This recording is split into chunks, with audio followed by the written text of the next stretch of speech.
查理芒格，也就是华伦巴菲特的老拍档，在他最近的股东大会上，对于许多网上的所谓赚钱大师给出了他的看法。让我们来听听他是怎么说的。If you take the modern world,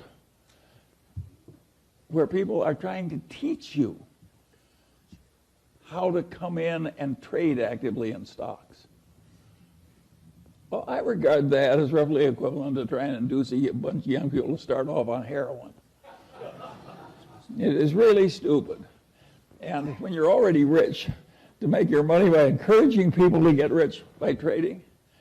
And then there are people on the TV, another wonderful place, and they say, I have this book that will teach you how to make 300% a year. And all you have to do is pay for shipping, and I will mail it to you. Revealed right here in this book. I'm going to give you this for free. How likely is it that a person who had suddenly found a way to make 300% a year would be trying to sell books on the internet to you? And it's ridiculous. And yet, I've described modern commerce. And the people who do this all day think they're useful citizens. Can actually earn a living without working a job.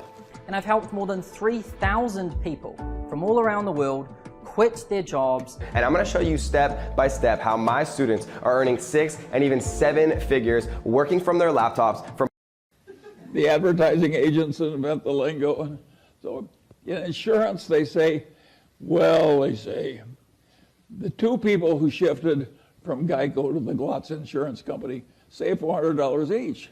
What they don't tell you is there are only 2 such people in the whole United States, and they were both nuts. But they mislead you on purpose. And I get tired of it.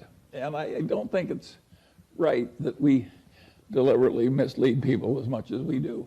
Let me tell you another story that I think is an interesting one about the modern life. But this goes back to a different time. And this man has this wonderful horse. And it's just a marvelous horse. It's got an easy gait and good looking and everything. It just works wonderfully. But also occasionally just gets so he's dangerous and vicious and causes enormous damage and trouble and breaks arms and legs for his rider and so on. And he goes to the vet and says, what can I do about this horse? And the vet says, that's a very easy problem and I'm glad to help you. He says, what should I do? And the man says, the next time your horse is behaving well, sell it.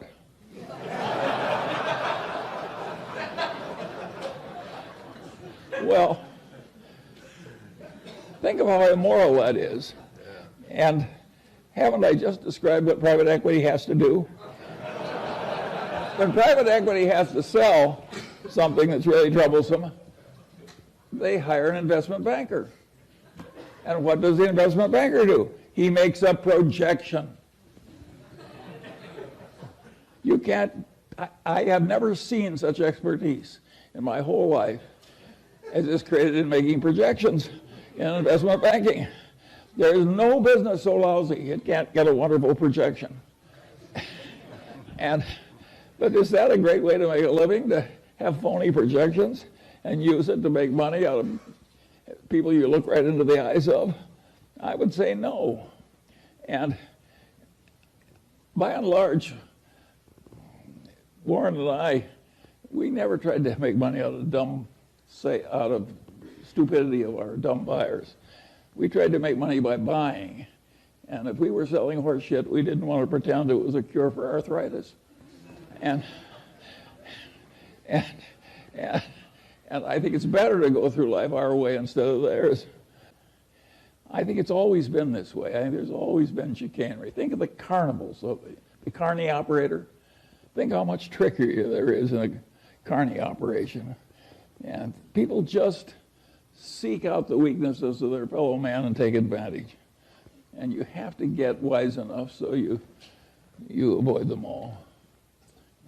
You can't avoid them if they're in your family. I have no solution to that one. But where you have a fair choice, there are just so many people that should be avoided. My father had this best friend and client. He also had this other client who was a big blowhard. And he was always working for the big blowhard, and he wasn't ever working for his wonderful client whom I admired. And I said, why do you do this? And he said, Charlie, you idiot. He says, the big blowhard is an endless source of legal troubles. He's always in trouble, overreaching and misbehaving and so forth. Whereas Grant McFadden treats everybody right, the employees, the customers, everything. And he gets involved with some psychotic, he walks over there and makes a graceful exit immediately. So a man like that doesn't need a lawyer. And my father was trying to teach me something, and it really worked. I spent my whole life trying to be like Grant McFadden. And I want to tell you, it works. It really works. Peter Coffin is always telling me if the crooks only knew how much money you could make by being honest, they'd all behave differently.